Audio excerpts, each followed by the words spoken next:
우리는 지난 시간에 예수님께서 이 땅에 오신 이중적 목적에 대해서 살펴봤습니다. 주님께서는 양에게 생명을 얻고 더 풍성하게 얻게 하기 위해서 주님이 이 세상에 오셨다, 이것을 살펴본 것이죠. 바로 주님은 영혼 구원과 함께 풍성한 삶을 위해서 이 세상에 오셨다는 것입니다. 그런데 영혼 구원은 우리가 복음을 깨닫고 그리스도 예수를 인격적으로 개인적으로 영접할 경우에 성령께서 우리를 거듭나게 하시고 우리에게 새 생명을 주심으로 우리가 주관적으로 구원의 확신을 가짐으로 이제 그 구원을 경험을 할 수가 있습니다. 그래서 이 구원이라고 하는 이것은 본질은 하나님과의 관계의 회복을 말하는 것이죠. 그래서 원래는 우리가 본질상 진노의 자녀로 사단과 마귀의 종으로 살아가던 우리의 존재가 이제 성령께서 우리를 거듭나게 하심으로 하나님의 자녀가 되는 거죠. 그래서 하나님과 맡겼던 모든 담들과 원수됐던 것이 이제는 깨어지고 바로 하나님을 아버지라 부를 수 있는 영광스러운 신분과 지위를 얻으면서 우리가 영생과 구원을 얻게 되는 것입니다. 문제는 구원 이후에 풍성한 삶을 위해서도 주님이 오셨다고 하는데, 이 풍성한 삶이라는 것은 바로 이 세상에서 형통하고 번영하고 잘 먹고 잘 사는 그것이 형통이 아니고 여기서 말하는 풍성한 삶이 아니라는 것을 지난 시간에 분명히 말씀했습니다. 그래서 이 풍성한 삶은 바로 은혜와 진리로 말미암는 영적 풍성한 삶이라는 이것을 우리가 가슴에 새게 될 것입니다. 그래서 여러분, 이 생명 얻음과 이 풍성한 삶은 교리적으로 이런 관계죠. 바로 우리가 진실로 그리스도를 영접한 참된 믿음을 가진 사람에게는 중생의 은혜, 즉 거듭남의 은혜를 하나님이 주시지 않습니까? 그래서 우리가 거듭나게 되면은 우리 속에 성령님이 계시는 거죠. 그래서 성령님이 우리 속에 계시면서 우리 속에 지금까지 존재하지 않았던 새 생명의 원리를 우리 속에 심으시는 거죠. 그래서 우리가 하나님을 사랑하게 되고 우리가 죄 사함에 대한 확신을 가지게 되고, 그리고 우리 인생의 목표 자체가 바뀌어서 하나님의 영광을 위해서 살게 되는 이 내면의 놀라운 새 생명의 원리를 우리에게 심게 됩니다. 그러면은 우리가 어떻게 살게 되느냐? 바로 우리 본성이 거룩하신 하나님을 닮아가고자 하는, 거룩하고자 하는 이 열정이 우리 속에 일어나는 거예요. 그래서 이 거룩의 열정이 여러분 심령 가운데 없다고 한다면 여러분 거듭난 게 아니에요. 교회를 다닐 뿐이고 열심히 찬양을 하고 교회를 왔다 갔다 할 뿐이지, 여러분들이 신앙생활을 한 지가 1년이 지나고 2년이 지나고 3년이 지났는데도 하나님을 닮아가고자 하는 거룩한 열정, 죄와 싸우고자 하는 이 거룩한 열정이 여러분이 만약 솔직히 말해서 없다고 한다면 여러분은 아직 거듭난 게 아니에요. 여러분은 오늘 저녁에도 죽으면 천국은 갈 수가 없어요. 이걸 분명히 여러분 키우게 됩니다. 그래서 이 풍성한 삶은 반드시 필요한 것이 뭔가 하니까 풍성한 진리가 없이는 절대로 풍성한 삶을 살 수 없는 거죠. 여러분, 그래서 이 풍성한 삶은 올바른 목양관계, 목양이 올바른 관계를 통해서 진리 말씀을 잘 듣고 잘 깨닫고, 그래서 여러분 이 풍성한 삶을 살 수 있는 거예요.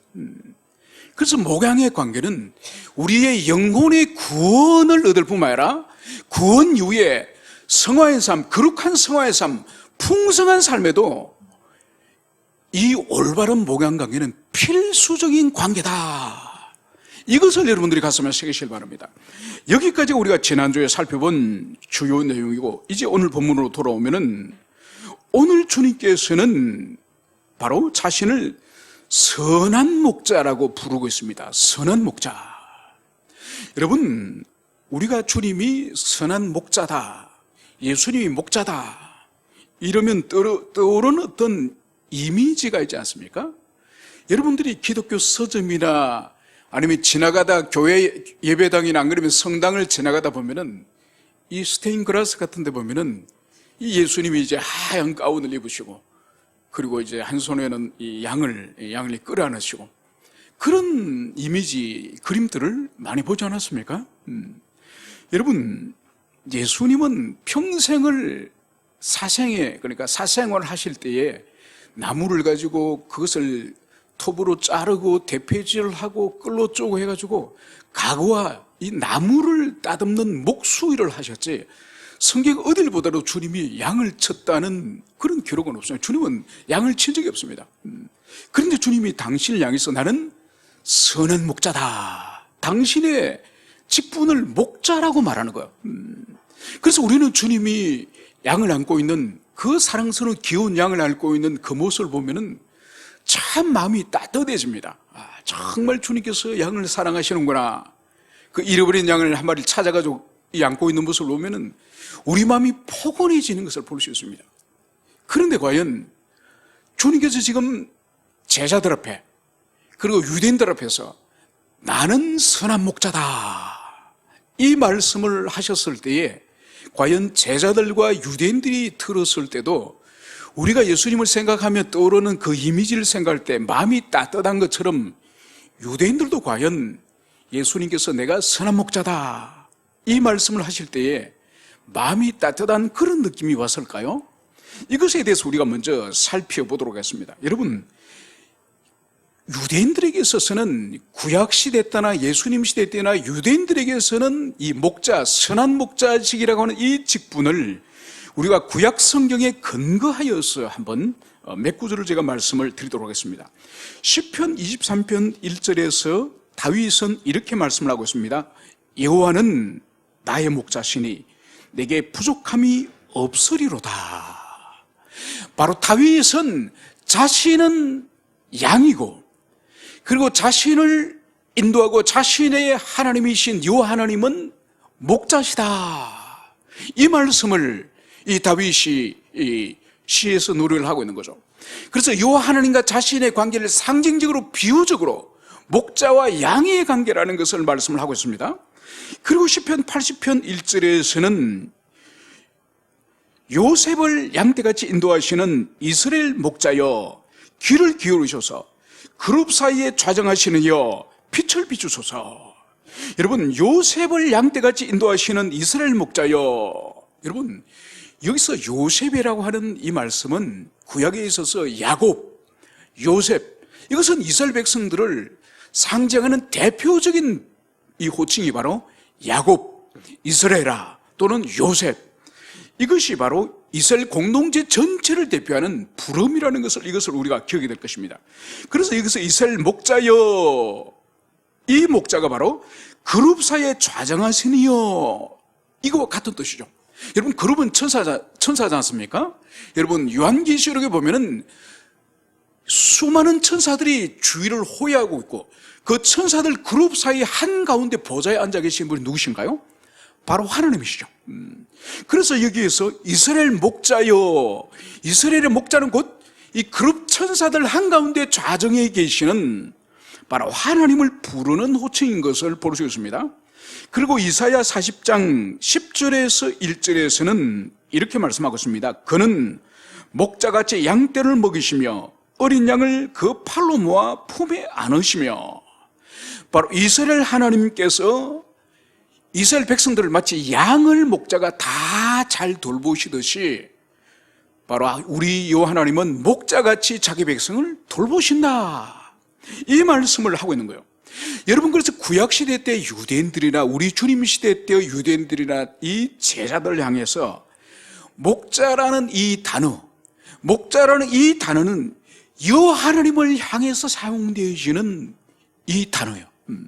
그리고 일반적인 사람들을 향해서 사용되어지는 단어가 아니라 바로 여호와 하나님, 이스라엘 백성들을 인도하시고 먹이시고 그들을 돌보시는 여호와 하나님을 향해서 적용되는 개념이 바로 이 목자, 이스라엘의 목자, 이 개념인 것은 여기서 볼 수가 있습니다. 그래서 오늘 주님께서는 지난 시간에도 우리가 살펴본 것처럼 당신을 향해서 나는 선한 목자다, 나는 길이다, 나는 진리다, 나는 하늘에서 내려온 떡이다, 나는 포도나무다, 나는 무엇이다, 나는 무엇이다, 이것은 출애굽기 3장에서 여호와 하나님이 나는 스스로 있는 자다, 바로 여호와 하나님이 당신의 신적 존재를 드러내실 때에 사용하신 이 문장표현이 나는 뭐뭇이다, 이 말씀이지 않습니까? 바로 오늘 주님은 당신을 향해서 나는 선한 목자다, 여러분, 이 말을 주님이 하시면서 바로 제자들이나 그리고 그 주변에 있던 수많은 유대인들은 바로 주님께서 나는 선한 목자다, 이 말씀이 떨어지는 순간 이 사람들의 머릿속에는 바로 요한님께서 나는 스스로 있는 자다, 이 말씀이 바로 떠올랐을 것입니다. 그래서 이 사람들이 우리가 생각하는 선한 목자, 우리 주님이 선한 목자라고 생각할 때에 그 양을 품에 안고 있는 그 따뜻한 이미지에, 그런 이미지가 이 유대인들은 아니에요. 전혀 아니에요. 그럼 이들이 떠올린 이 이미지는 무엇일까? 바로 19절에서 21절에 가면은 주님의 이 선한 목자라고 스스로 말씀하신 이 말씀에 대한 반응을, 그것을 우리가 볼 수가 있습니다. 우리 19절부터 21절 이 세 구절의 말씀을 함께 우리 읽도록 하겠습니다. 시작. 이 말씀으로 말미암아 유대인 중에서 다시 분쟁이 일어나니 그 중에 많은 사람이 말하되 그가 귀신 들려 미쳤거늘 어찌하여 그 말을 듣느냐 하며, 어떤 사람은 말하되 이 말은 귀신 들린 자의 말이 아니라 귀신이 맹인의 눈을 뜨게 할 수 있느냐 하더라. 아멘. 여러분, 주님께서 당신이 선한 목자라고 하는 이 말씀을 이 제자들을 비롯하여 주변에 있는 이 유대인들이 다 듣고 나서 첫 번째 반응이 뭔가요? 서로 싸우는 거예요. 그 유대인들 안에서도 통일된 의견을 가지는 것이 아니라 서로 다시 분쟁이 일어났다. 그 분쟁의 첫 번째가 뭔가요? 예수님을 향해서 많은 사람들이 예수가 귀신이 들렸다.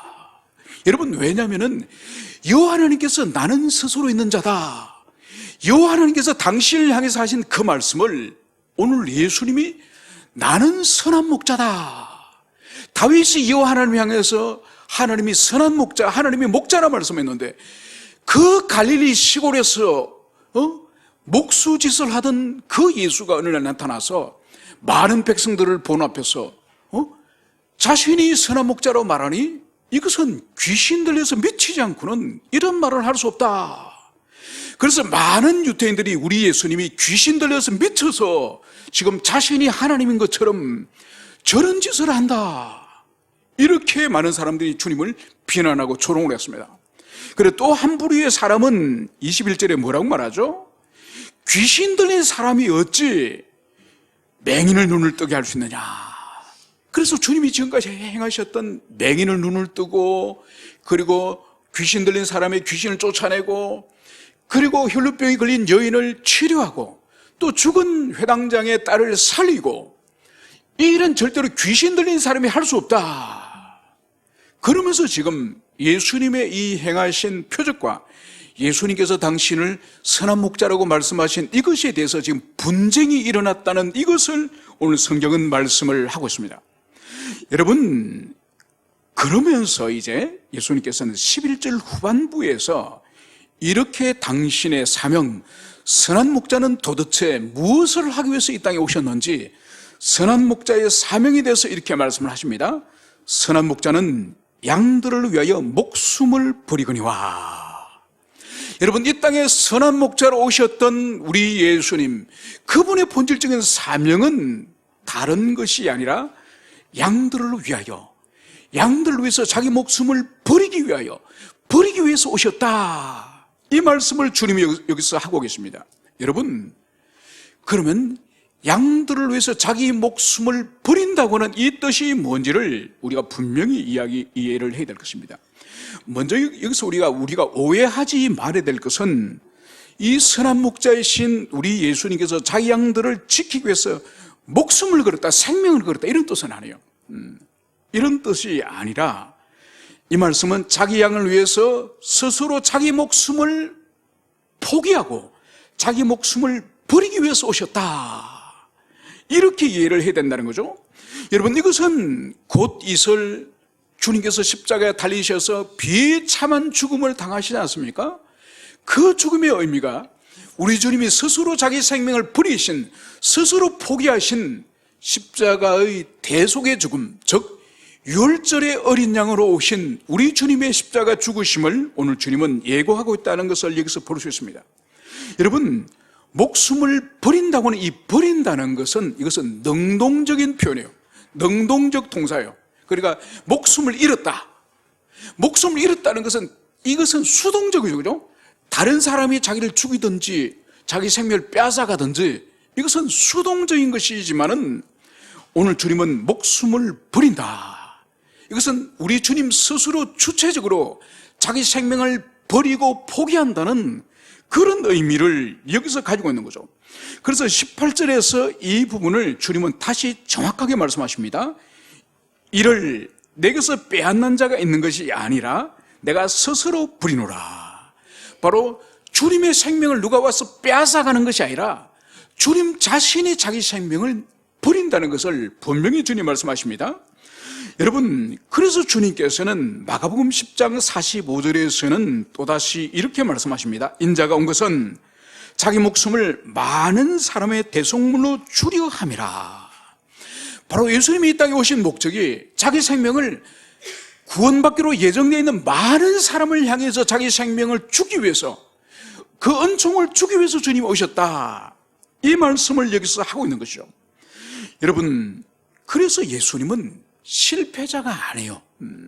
아직도 어떤 교회나 어떤 신학에서는 예수님이 이 땅에 구원을 하려고, 많은 죄인들을 구원을 하려고 오셨는데, 혁명을 일으키려고 오셨는데 그냥 실패해가지고 십자가에 달려서 주님이 죽게 되었다.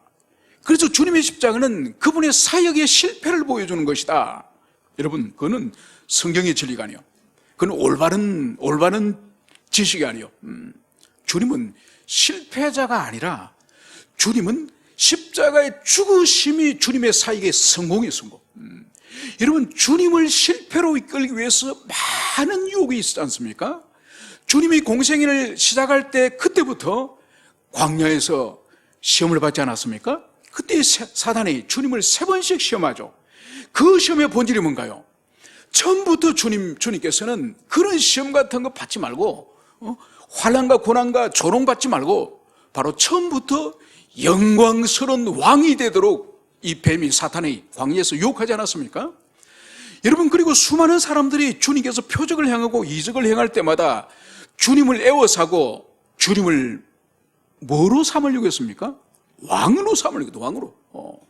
여러분, 왕으로 삼으려고 했던 이것은 인간적인 노력이지만은 그 당시에 유대인들이 박해를 당하고 그 당시에 압제를 당하고 있는 외세로부터 우리 주님을 왕으로 세워서 그렇게 독립투사로 만들려고 했지만은 이 배후에는, 이 인간들 배후에는 사탄이 있는 거죠. 그죠?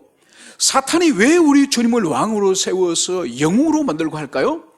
십자가 지지 못하게, 영광스러운 대속의 사역을 하지 못하도록 하기 위해서 바로 주님을 왕으로 세우고 영웅으로 만들려고 했던 것이죠.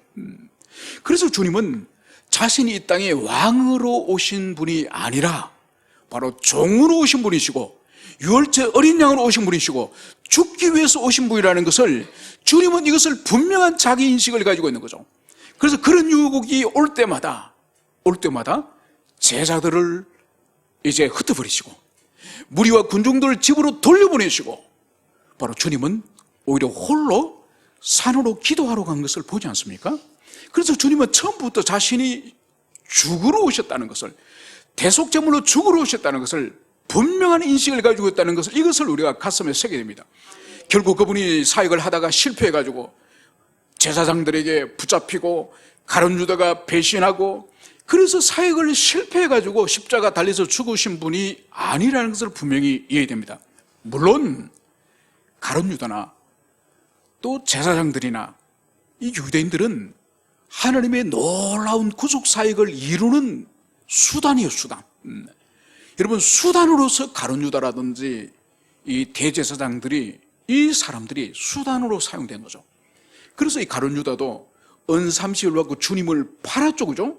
그래서 주님이 십자가에 넘겨지는 하나의 과정으로서, 프로세스로서 이 가룟 유다가 역할을 했습니다. 그리고 우리 주님을 재판을 하고 또 빌라도의 법정에 세워가지고 주님의 십자가에 못 박게 하는 여기에 지대한 수고와 공로를 한 사람이 누구죠? 제사장과 바리새인들이요. 그래서 이 사람도 주님을 십자가에 못 박기 위해서 애를 썼습니다. 그런데 다 이 모든 것은 하나님의 큰 구속의 경륜, 큰 구속의 경륜을 이루기 위한 하나의 수단들, 하나의 과정으로서 이 사람들은 악한 도구로 사용된 거죠. 악한 도구로. 마치 뱀이, 사탄이 악한 도구로 사용됐던 것처럼 이 가룟 유다와 그리고 이 제사장들이 이 악한 날에 악한 도구로 사용됐다는 것을, 이것을 우리는 분명하게 가슴에 새기게 될 것입니다. 이어서 예수님께서는 12절에서 이렇게 말씀을 하시는 거죠. 11절에서는 자신은, 이 선한 목자는 양을 위해서 목숨을 버리는 존재가 선한 목자로 한다면, 이 12절에서는 이 선한 목자와 대비되어지는 한 사람을 소개합니다. 삭군은 목자가 아니오. 여러분, 오늘 삭군이라는 이 대상을 여기서 오늘 주님은 소개를 하고 있습니다. 여러분, 유대 사회에서는 양을 치는 데 있어서 세 부류의 사람이 양을 칩니다. 첫 번째는 양주인, 양임자. 양임자가 직접 자기 양을 돌보는 그런 경우가 있습니다. 두 번째로는 주인은 아니지만은 이 주인의 자녀들이나 친척들이 양을 돌보는 그런 경우들이 있겠죠. 예컨대 다윗이 아버지의 양을 돌봤죠. 그리고 야곱의 아들들이 아버지 야곱의 양들을 돌봤죠. 그리고 야곱이 또 처갓집으로 도망갔을 때는 사위로서 그 장인어른 라반의 양을 돌봤습니다. 그래서 자녀나 친척들이 양을 돌보는 경우가 있고, 세 번째가 뭔가 하니까 바로 급료를 주고 임금을 주고 그 품삯을 받은 사람이 바로 주인을 대신해서 양을 돌보는 사례가 있습니다. 이게 바로 삭군이 삭군. 그래서 우리는 삭군이라고 말하면 아주 부정적으로 아주 나쁜 사람이고 아주 도덕적으로 윤리적으로 파탄자 같은 그런 느낌이 들지만 원래 그런 뜻이 아니에요. 그러니까 다른 사람의 양을 돌봐주는, 급료를 받고 돌봐주는 그런 사람들인 거죠. 왜냐하면 유대 사회에도 이렇게 빈부의 차이가 심했거든요. 그래서 자기 기업이 없고 자기 땅이 없는 그런 사람들은 다른 사람의 농사일이나 그런 일을 일용 노동자로서 일을 해서 먹고 사는 사람도 있고, 또 양을 많이 치는 그런 지방에서는 대신하여서 양을 돌봐주는 삭군으로서 살아가는 그런 사람이 있는 거죠. 오늘날로 치면은 작은 자영업을 하든지 또 중소기업을 하든지 큰 대기업을 하는 이 자본가 말고 그냥 월급 받고 살아가는 그 모든 사람들이 사실 오늘 여기서 말하는 이 사건과 같은 그런 연장선에 있다고 그렇게 여러분들이 이해하시면 되겠습니다. 그런데 오늘 주님께서는 12절에서 삭군은 목자가 아니요 양도 제 양이 아니라, 이 말씀을 여기서 하고 있습니다. 오늘 주님께서는 이 삭군의 이 정체, 본질에 대해서 말씀하시는 거예요. 여러분, 주님은 지금 당연한 말씀을 하셔요. 삭군은 목자가 아니요 월급 받고 다른 사람의 양을 돌보는 그런 사람이에요. 그래서 양도 자기 양이 아니라, 당연한 이야기겠죠. 자기 양이 아니라 주인의 양이고 자기는 돌봐주는 그런 사람이에요. 그래서 이 삭군에게 있어서는 이 삭군을 움직이게 하는, 이 움직이게 하는 동인이 뭐죠? 사명감입니까? 아니요. 이 삭군을 움직이게 하는 것은 바로 품삯이 품삯. 이 사람은 급료를 받기 때문에 이 품삯을 따라서 이 사람이 이 양을 돌보는 거죠. 그래서 만약 3월 30일까지 이 사람이 삭군에 계약을 맺었다.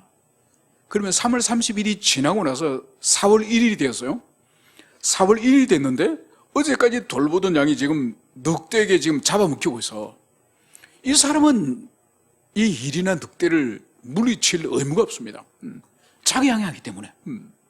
그래서 주님께서는 그 팔레스타인의 이 목양의 문화를 지금 빌려가지고 삭군은 목자가 아니요 그리고 양도 자기 양이 아니요, 이 말씀을 듣는 모든 회중들은 충분히 지금 공감을 하고 있습니다. 충분히 이해를 하고 있습니다. 그러면서 오늘 주님께서는 이리가 오는 것을 보면, 이 사건의 특징이 이리가 오는 것을 보면 양을 버리고 달아나니, 달아나는 것은 그가 삭군인 까닭에 양을 돌보지 아니함이라. 여러분, 주인과 이 삭군의 본질적인 차이가 오늘 드러납니다. 여러분, 평화로울 때는, 아무 일이 없을 때는 삭군인지 주인인지 몰라요. 그런데 이리가 나타났을 때는 이 삭군이 어떻게 한다고요? 양을 버리고 달아난다. 여러분, 이 부분 또 우리가 이야기하기 위해서는 이 유대인들의 이 생활의 구체적인 부분까지 이 이스라엘 민족들의 이 율법 미시나이는 어떻게 양을 돌볼 것인지, 또 심지어 양을 돌보다가 일이나 늑대가 나타났을 때는 어떻게 될 것인지, 이것이 이 구전율법인 미시나에 다 기록이 됐습니다. 이 미시나에는 이 사건에 대해서 이런 의무, 이런 규범이 있는 거죠. 이리가 한 마리 나타나면 사건은 그 이리와 싸워야 되는 거예요. 그런데 이리가 두 마리 이상이 나타난 거예요. 두 마리 이상이 나타나면 사건은 싸울 의무가 있지 않았습니다. 도망을 쳐도 된다는 거예요. 그래, 유대 사회에서 이 사건에 대한 기대가 뭐죠? 이 사건의 기대는 이리가 두 마리 이상, 즉 자신이 감당할 수 없는 맹수가 나타났을 때는 목숨을 걸지 않아도 된다는 거예요. 자기 목숨을 우선 여기면서 피해도 된다는 것이 바로 미시나의 규범이에요. 여러분, 주님께서는 오늘 이 규범을 충분히 알고 계시기 때문에, 이 미시나의 규범을 알고 계시기 때문에 지금 이 사꾼과 목자의 비유는 바로 사꾼은 그 시대의 영혼의 목자인 대제사장, 그리고 바리새인, 서기관, 여러분, 이 사람들이 그 시대에 하나님이 맡기신 영혼의 목자예요. 원래는 여러분, 제사장이 어떤 사람입니까? 백성들의 죄를 고백할 때에 그 제사의 집례를 통해서 백성들이 모든 이 죄 사함을 얻어서 다시 하나님 앞에 이 평강의 삶을 살 수 있도록 이것을 제사장이 제사를 통해서 그 일을 감당하는 거예요. 여러분, 바리새인의 서기관은 율법학자들은 어떤 사람입니까? 백성들의 구체적으로 어떻게 살 것인지 율법을 가르치는 진리 말씀의 교사예요. 말씀의 교사. 오늘날 친다면은 개교회 이 교회의 목회자들이겠죠. 그래서 구체적으로 어떻게 살 것인지 가르치고 책망하고 이것을 하나님께로부터 하도록 부여받은 이 진리의 교사들이 바로 바리새인들, 서기관들, 율법학자들이에요. 그런데 오늘 주님께서는 그 시대의 바리새인과 서기관과 이 율법학자들이 바로 선한 목자가 아니라, 이리가 나타나면 자기 생명을 버리고 이 양들을 구하는 선한 목자가 아니라 도망을 치는 사꾼과 같은 존재다, 이 말씀을 주님께서 여기서 하고 있습니다. 여러분, 우리가 이미 알다시피 이 제사장과 이 서기관 바리새인들은 그 시대에 어떤 죄를 지었습니까? 바로 제사장들은 이 성전을 중심으로 해서 이 성전에 엄청나게 많은 제사를 드리지 않습니까? 그래, 유월절이나 이 명절이 되면은 이 예루살렘에 약 100만 명의 사람이 모입니다. 그러니까 거기에 바쳐지는 짐승이 얼마나 많겠습니까?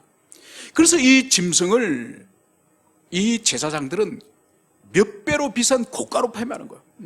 시중에서 유통되는 가격보다가 몇 배로 비싼 고가를 판매하고, 그리고 하나님께 예배드리러 이 예루살렘 성전에 왔을 때는 반드시 성전세를 바쳐야 되지 않습니까? 이 팔레스타인뿐만 아니라 전 로마 제국에 흩은 이 사람들이 자기들이 사용하는 로마 돈을 가지고 와서 이 성전에서 사용되어지는 이 고유한 성전 돈과 바꾸는 거죠, 그죠?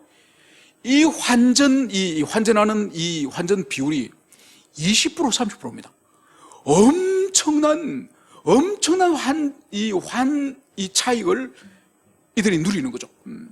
그래서 이 성전은 제사장 계급과 그리고 이 장사치들, 이 재물을 파는 장사치들, 그리고 환전하는 이 사람들과 거대한 이게 카르텔을 이루고 있는 이 악의 처소죠. 그래서 우리 예수님 뭐라 그러셨습니까? 강도의 소굴을 너희들이 만민이 기도하는 집을 강도의 소굴을 만들었다. 여러분, 거기서 엄청난 이윤이 발생하기 때문에 그 돈 때문에 이 제사장들과 이 서기관들, 이 종교 지도자들이 거기에 이제 젖줄을 대고 먹고 사는 거예요. 여러분, 또 율법학자들과 서기관들은 마찬가지입니다. 이 사람들은 율법을 잘 알기 때문에, 율법의 박사들이기 때문에 그 시대 율법에 대해서 무지하거나 또 무지함으로 불이익을 당할 수 있는 예컨대 과부 같은 사람, 그러니까 여성들은 독자적으로 사회활동을, 법률적인 활동을 할 수 없지 않습니까? 남편이 죽고 자식이 없는데 이 부동산에 땅이 많아, 물려받은 땅이 있어. 이것을 팔고 사고 하는 이 매매 행위를 이 여성 과부가 할 수가 없기 때문에 그 법률 대리인으로서 바리새인은 이 율법학자들이 대리해 주는 거예요. 그 재산을 관리해 주는 거예요. 그런데 여기서 이 율법학자들이 많은 이 부당이득, 이 과부의 재산을 삼켰다고 우리 예수님 말씀하지 않으셨습니까? 그러니까 이 사회적 약자의 등을 쳐먹는 이런 짓을 이 율법학자들이 하는 거예요. 그래서 주님께서는 그 시대의 일반적인 목양 산업에 있어서 이 사꾼을 빗대어서, 사꾼을 비유로 하여서 바로 그 시대의 이 제사장, 서기관, 율법학자, 이 사람들이 너희들이 바로 사꾼이다. 양들이 이리가 나타나고 늑대가 나타났을 때에 너희들은 양을 지키지 않고 다 도망치는 그런 사꾼과 같은 그런 자들이다. 주님은 지금 이 시간에 지금 바리새인과 서기관과 제사장을 향해서 혹독한 책망을 하고 있는 이것을 여기서 볼 수가 있습니다. 그러면서 오늘 이 10장 1절에서 우리가 첫 시간에 살펴본 것처럼 이 사꾼은 결과적으로 도둑의 강도와 일치하는 것을 볼 수 있습니다. 여러분, 도둑과 강도는 어떤 존재들입니까? 양의 문이신 예수님의 그 문을 통과하지 않고 담벼락이나 다른 곳을 통해서 우리로 들어간 그 인간이 절도요 도둑이라고 그러지 않으셨습니까? 여러분, 그래서 절도와 도둑의 목적이 뭔가요? 바로 양을 훔치고 양을 망하게 하고 양을 이용하는 그런 존재가 절도요 강도지 않습니까? 그런데 오늘 주님께서 이 사꾼의 모습과 이 절도와 강도의 모습이 너무나도 일치하고 유사하는 거죠. 그래서 사꾼도 이리가 나타나고 늑대가 나타나면은 양들을 보호하고 지키기보다는 양이 죽더라도 자기 생명을 보존하기 위해서 도망치는 이 사람이 바로 사꾼인 것처럼, 결과론적으로는 양에 대해서는 사꾼이나 이 강도나 절도나 일치한다는 이것을 여기서 볼 수가 있습니다. 여러분, 그럼 우리가 의문이 생깁니다. 아니, 그러면 다윗은 뭡니까? 다윗은 아버지 양을 돌봤는데 다윗이 사울 왕에게 고백할 때 어떻게 말했습니까? 사울 왕이 골리앗을 쳐 죽이겠다 그러니까 아서라, 애들은 저리 가라, 이렇게 말하지 않습니까? 그러니까 다윗이 뭐라 그러죠? 저는 아버지 집의 양을 치면서 곰이나 사자가 우리 양을 물고 갈 때 내가 그것을 쳐서, 입에 물고 가는 것을 쳐서 내가 뺏었습니다. 여러분, 다윗은 사꾼이 아닌 것이 분명합니다. 아버지 집의 양이라 할지라도 자기 생명을 걸고 곰과 사자를 쳐서 양을 다시 뺏었다, 이 말씀을 하고 있는 것을 볼 수 있습니다. 여기서 볼 수 있는 것은 뭐냐? 사꾼이 아니라 목자는 바로 영적 전사해야 된다는 거죠. 사자와 곰과도 싸워서 그 뺏어가는, 그 양을 뺏을 수 있는, 다시 되찾아올 수 있는 이런 영적인 전사가 되어야 참다운 목자가 될 수 있다는 것입니다. 여러분, 그래서 여기서 주님께서는 1차적으로 여기서 책망하시는 유대 종교 지도자이지만은 이 사건은 두 번째로는 오늘날 교회 시대에 우리 자신을 말할 수도 있습니다. 목회자일 수도 있고 구역장일 수도 있고 영혼을 돌보는 아이들을 섬기는 주일학교 교사일 수도 있고 심지어 가정의 자녀들에게 영적으로 영향을 미치는 부모 또한 영혼의 목자예요. 오늘 주님께서는 그 시대의 종교 지도자들에게만 책망하신 것이 아니라 교회 시대 때 우리를 향해서도, 목회자를 향해서도, 구역장을 해서도, 교사를 향해서도, 또 영혼의 부모를 향해서도 주님께서 오늘 이 말씀을 우리에게 하고 있다는 것을 볼 수 있습니다. 여러분, 그래서 우리는 이 영혼의 이 전사가 돼요. 전사가. 나약한 군기가 빠진 예비군이 아니라 우리는 공수부대 같은, 특공대 같은 그런 일당백의 그런 전사가 돼야 우리의 자녀들을 지킬 수 있고, 우리의 교우들을 지킬 수 있고, 우리의 가족들을 영적으로 지킬 수 있다는 이것을 여러분들이 가슴에 깊이 새기시길 바랍니다. 그래서 우리는 정말 목표가 있어야 돼요. 그러니까 목회자는 한 영혼 한 영혼의 영혼의 상태를 파악하고 지금 그 영혼의 상태가 얼마나 비참한지, 그리고 그 영혼을 장차 어떠한 영혼의 상태까지 올리려고 그 영혼이 충만한 상태까지 그 목표를 가지고 있어야 되는 거예요. 이것은 뿐만 아니라 우리 지체들 서로도 마찬가지예요. 우리 서로 가운데 어느 지체가 어느 날 영적으로 충만한 지체가 있을 수 있습니다. 그런데 또 다른 영혼은 영적 깊은 침체 속으로 들어가서 영적으로 아주 우울한 그런 상태에 있는 지체들이 있는 거예요. 그런 영혼을 볼 때는 판단하거나 정죄하는 것이 아니라 주님 앞에, 주님, 저 영혼도 저 영혼처럼 충만한 영혼이 되기를 우리 공동체가 함께 기도하고 함께 권면하고 함께 목양하여서 저 영혼을 어떤 수준의 그런 목표까지 올라갈 수 있도록 목양을 하고 진리 말씀을 가르치고 책망하고 이런 일을 우리가 함께 하겠습니다. 이 목표가 우리에게 있어야 되는 거예요. 그래서 그냥 영혼이 사자가 물어가고 늑대가 물어가고 곰이 물어가도록 내버려 두는 것이 아닙니다. 이제 말씀을 정리하고자 합니다. 오늘 우리 자신은 어느 한 사람도 다른 사람을 향해서 영혼의 목자가 아닌 사람은 아무도 없습니다. 저는 여러분 모두를 향한 목자이고 또 부모된 여러분은 여러분들의 자녀를 향한 영혼의 목자이고 여러분이 구역장애로 한다면 구역의 식구에 또 여러분들이 영혼의 목자이기도 하고, 그래서 이 지상에 그리스도인은 어떤 사람을 향해서도 목자로 주님이 세우셨기 때문에 우리의 사명은 바로 뭐냐? 바로 그 영혼이 강건하게 자라갈 수 있도록, 강건하게 세워질 수 있도록 끊임없이 우리가 영적으로, 영적 전사로서 우리가 먼저 거듭나고, 그래서 우리의 영적인 힘을 통해서 그 영혼을 세우고 지키고 보존하는 이 일을 우리 모든 지체들이 잘 감당했으면 좋겠습니다. 함께 우리 기도하시겠습니다.